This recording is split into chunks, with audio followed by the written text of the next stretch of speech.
ایک کتے کو دیکھو، ایک وقت کی روٹی کھا کے زندگی بھر تمہارا گھر کا پہرا دیتا ہے۔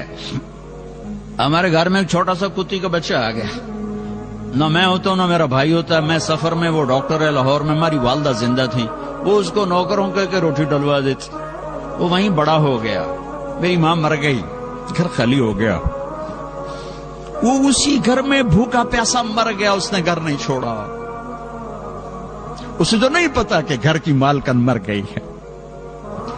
اب کوئی روٹی ڈالنے والا کوئی نہیں، وہ تو نوکروں کو حکم دیتی تھی، وہ ڈال دیتے تھے، اسے کیا خبر کہ وہ چلی گئی ہے۔ اس نے کہا میں نے اس گھر کی روٹی کھائی، وہیں مری وہ کتیا تھی سفید رنگ کی۔